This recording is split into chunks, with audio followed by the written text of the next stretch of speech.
அனைவருக்கும் தைத்திருநாள் வாழ்த்துக்கள் நண்பர்களே.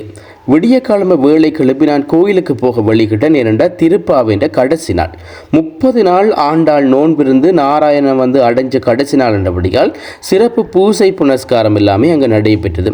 ஸோ அதை பார்க்கறதுக்காவது நான் காலமை 4:30-5 மணி அந்த நேரத்துக்கு நான் வழிகிட்டு கோயிலுக்கு போனேன். போனத்தில் இருந்தே சரியான சினம் வித்தியாசமான பூசை எல்லாமே நடந்து கொண்டு அது நடந்து கொண்டிருக்கு. நான் பூச முடிய முதலே நான் வழிகிட்டேன். எனக்கு 8 மணிக்கு வேலை. சரி வேலைக்கு போவோம்னு சொல்லிட்டு ஃபாஸ்ட்டாக நான் வேலைக்கு வந்துட்டேன். இன்றைக்கு என்ன விஷயம்னு சொல்லி சொன்னால் நாளைக்கு தைப்பொங்கல்னு சொல்லி எல்லோரும் லீவு. எனக்கு தான் அதிகமான வேலை. போனதுலேருந்தே வேலை ஒர்க் பண்ண எல்லாருமே நாளைக்கு பொங்கல்னு சொல்லி லீவ் எடுத்துட்டாங்க. ஸோ எனக்கு தான் எல்லா வேலையுமே பொறுத்து போயிடுச்சு. சரி ஓகே செய்யலாம்னு சொல்லியிருக்கு.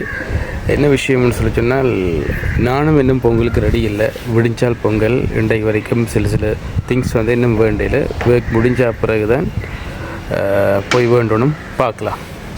வேலை முடிஞ்சது. ஓடி வீட்டை வந்தேன். பலகாரத்துக்கு அடித்து கொடுத்தேன். திருநெல்வேலி சந்தையில் போய் நிறைய சாமான்கள் நான் வேண்டிக் கொண்டு இந்த பொங்கலுக்கு நான் ரெடி ஆகிட்டேன். பொங்கல் வீடியோ நாளைக்கு பார்ப்போம்.